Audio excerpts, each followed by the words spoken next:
Mrs. Penelope Bradshaw-Niles, Permanent Secretary, Acting, Ministry of Energy and Energy Industries. Mrs. Sandra Fraser, Deputy Permanent Secretary, Ministry of Energy and Energy Industries. Staff, stakeholders, members of the media, and the viewing public. Welcome to a press conference hosted by the Ministry of Energy and Energy Industries to give an update on the sale of the Petrotrin refinery. My name is Choi Felix, Head of Communications. I now hand you over to Senator the Honorable Franklin Khan, Minister of Energy and Energy Industries. Okay, thank you very much. And I want to welcome all members of the media and to the general listening public. We are being broadcast live on TTT.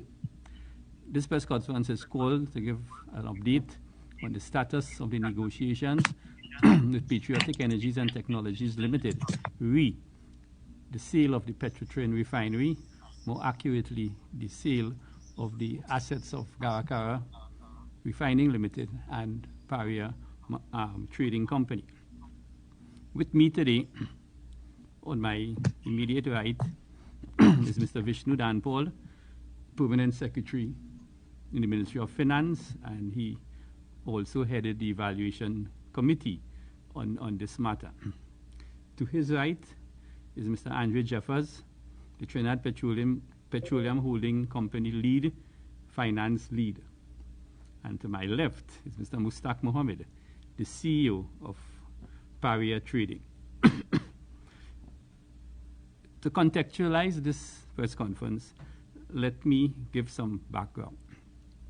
In October of 2018, the government took a very fundamental decision in the energy sector to restructure Petrotrin.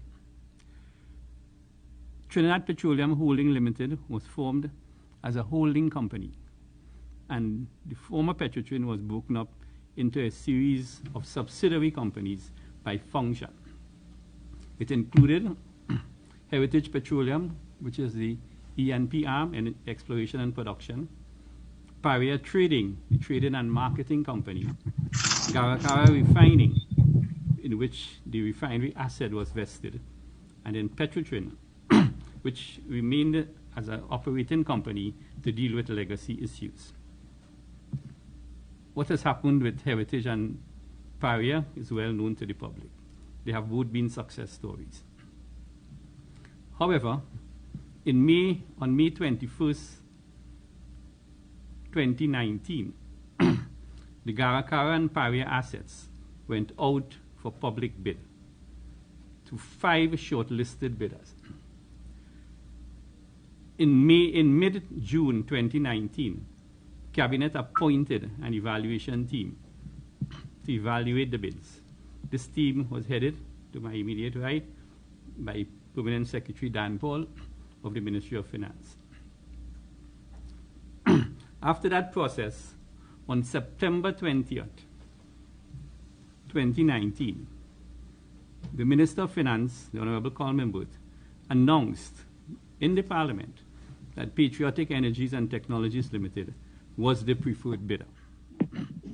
Since then, ladies and gentlemen, negotiations have been conducted by a team on the government side involving senior personnel from Garakara Refining, Paria Trading, with expert legal counsel, both local and international. The team was reporting to a ministerial committee comprising myself as the Minister of Energy and Energy Industries, Minister Stuart Young, Minister in the Office of the Prime Minister, and P.S. Danpal, Vishnu Danpal.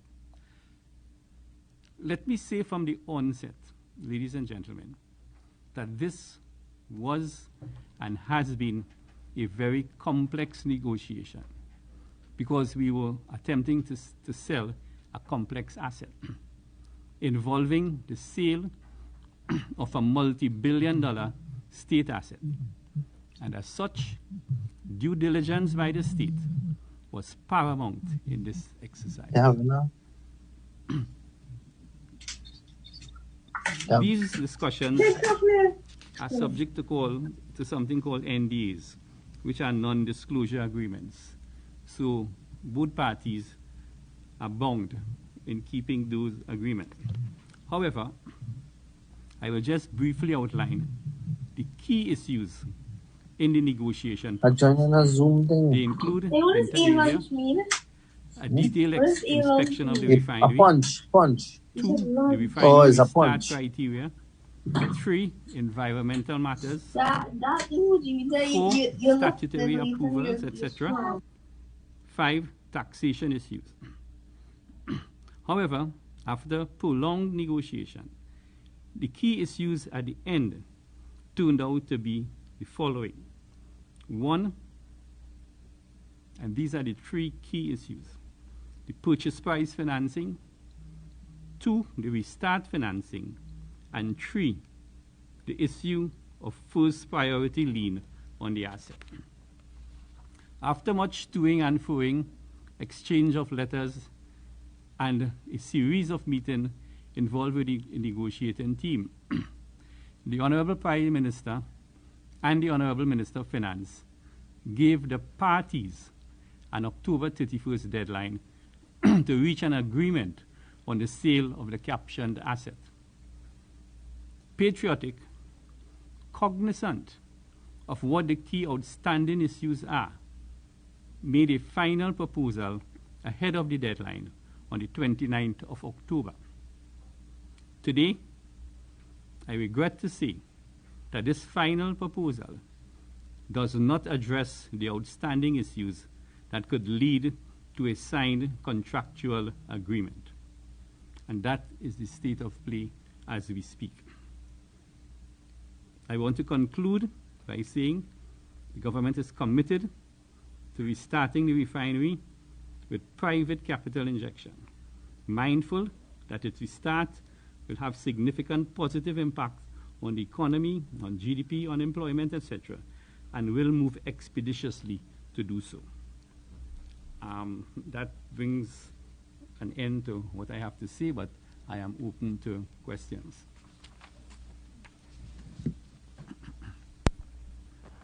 We now open the floor to questions from the media.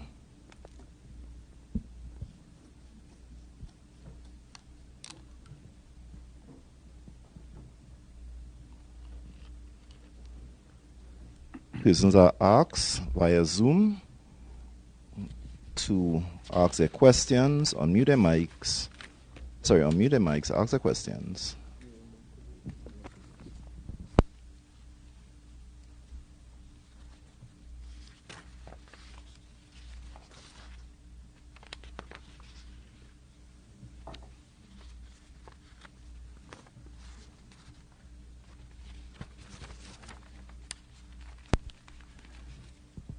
Okay, please raise your hands via Zoom and you will be unmuted and you could ask your questions.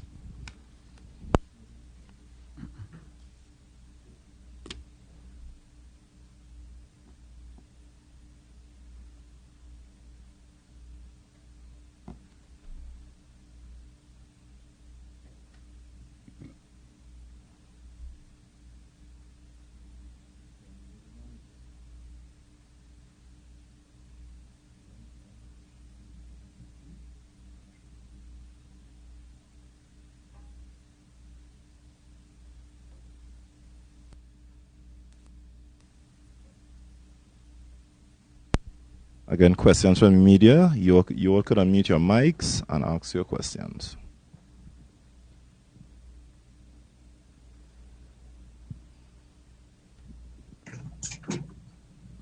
Hi, good afternoon. Alicia Boucher from TV6 here. I just want to find out, now that, the proposal has been rejected, what is the process? Do you have to go back and tender?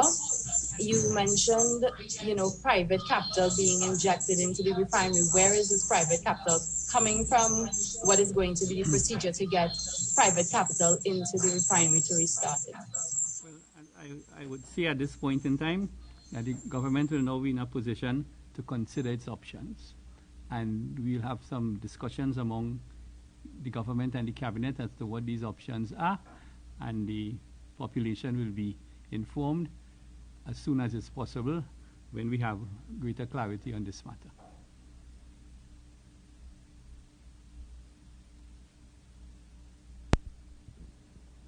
Again, questions from the media. You could unmute your mics. Minister, if I can ask, I know that some of these arrangements are confidential, but if I can ask, what are the things in the proposal put forward by Patriotic Energies that you can tell us that did not meet the requirements needed to address the problems of sale of the refinery and restarting the refinery? Well, obviously, I can't tell you that because we are subject to non-disclosure agreements and we're delving in the realm of sensitive financial matters. But I did indicate in my discourse previously that the three key outstanding issues that were needed to be addressed was the purchase price financing, the restart financing, and the issue of who would have first lien on the asset. That's as far as I can possibly go and as far as I'm prepared to go.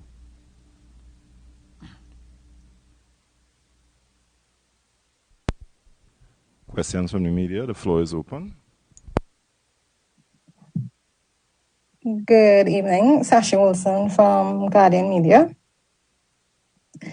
You all hearing me because I'm not hearing so well. Are you, Minister? Hello? I'm hearing you loud and clear.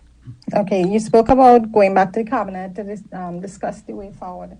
What I want to know is whether you can say when you could come to the public and let us know exactly what's happening with the refinery, because since 2018, and yes, there were a lot of negotiations going on, but could you say how long it will take before we could get a clear idea as to what's the next step forward? I can guarantee you in the shortest possible time, because this is a critical part item for the economy, and we will put our best effort to come back to the population with what the options are in the shortest possible time.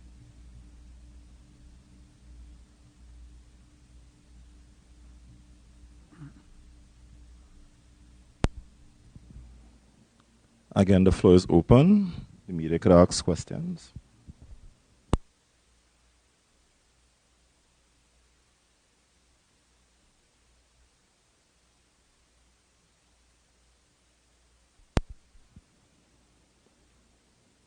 Questions from the media? Sasha Wilson from The Guardian again. Can I ask you a question relating to something else? It depends on how far of the scope something else is involved. But all right, it's two items. The first item is what effect will the failure of the broadside have on the upcoming deepwater bid round? And what's the government hopes for the deepwater? Well, let me make one thing clear. And I'm glad you asked that question because it gives me an opportunity, even though I'm here to speak on Patriotic, to clarify an issue. In exploration circles, it's a common protocol internationally that when companies drill highly sensitive exploration well, it is classified as a tight hole. A tight hole means that it is only the operator is entitled to release information on the well. Not even statutory agencies like the Ministry of Energy and Energy Industries. Because the success or failure of these wells have a lot of far-reaching consequences, especially as it relates to company stock price. So we are not authorized to release any information on the well. That call is from the operator. BHP has said nothing. They have made no comment. So I consider it very inappropriate to have a media releasing information on a well like that for the time being, not sanctioned by any authorized people to the public. That is a breach of international protocol, and it doesn't spell good for Trinidad and Tobago.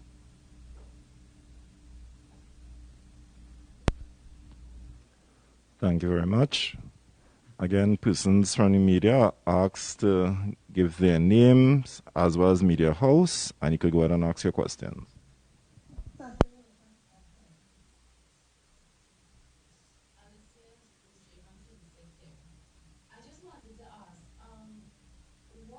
What would happen or what happened with the second bidder?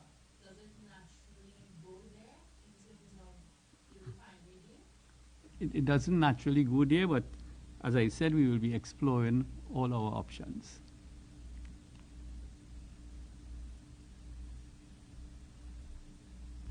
Okay, on the other unrelated matter, for the past 2 or 3 days, we have been seeing the police going down to the bungalows in Clifton Hill and evicting, well, I don't know if they're legally there or not, persons. So could you please clarify what's happening down there?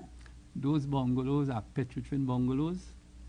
The occupants were illegal occupants, and the police acted, and the police, all they were doing their job. And the people who occupying those bungalows had no authorization to so do.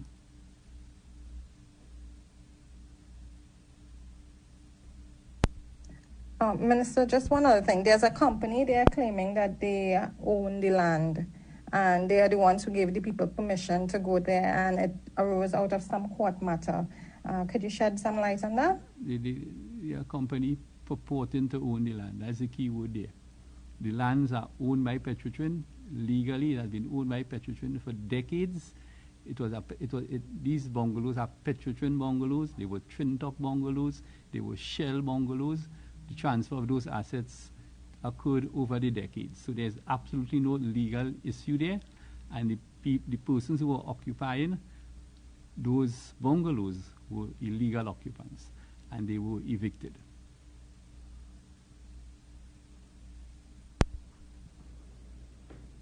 Any other questions from the media? Yes, Minister. I just have one last question. Can you tell us who was the second, and if there were any, who was the third bidder?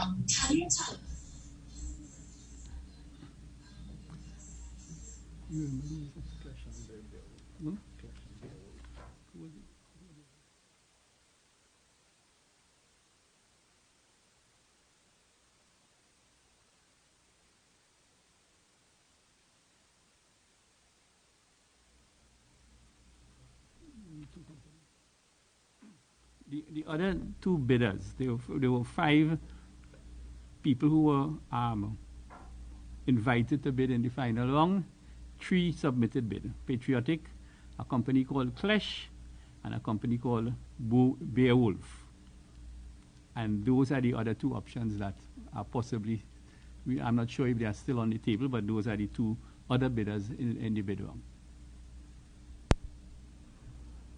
Question from the media. Will the ministry reconsider the other offers previously made by international bidders? As I said, we will be exploring our options.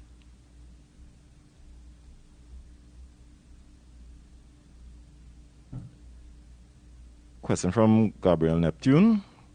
Is government willing to revisit a proposal? Should there be an offer to address the shortcomings of OWTU proposal?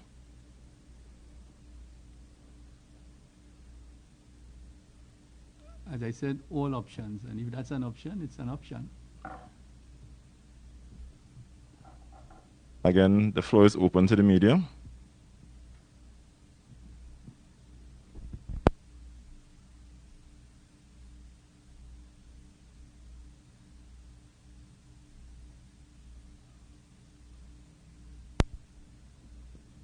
Mr. Minister, Nigel Jawahir, TTT.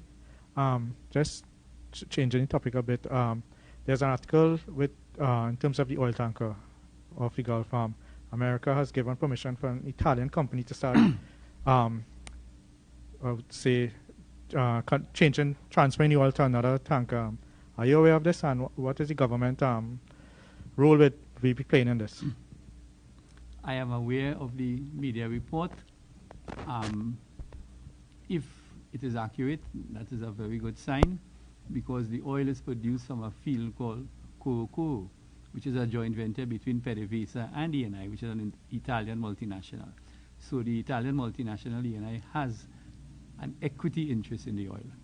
And if they have applied to the United States government for permission to offload the tanker and to take the crude into some international destination, if that permission has been granted and will not be subject to sanction, that's a very, very good sign for what was happening out in the Gulf of Paria. So we welcome that news.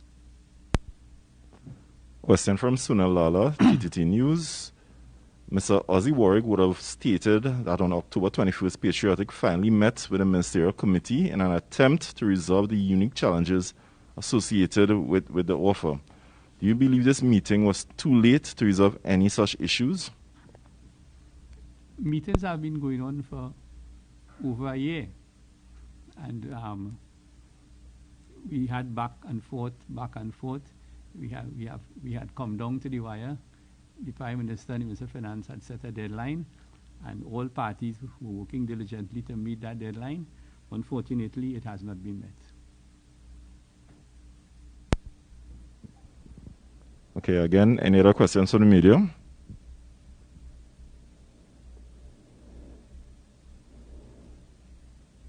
One more time, any other questions from the media? Okay, we'd like to thank you all for joining the press conference. Do have a good evening.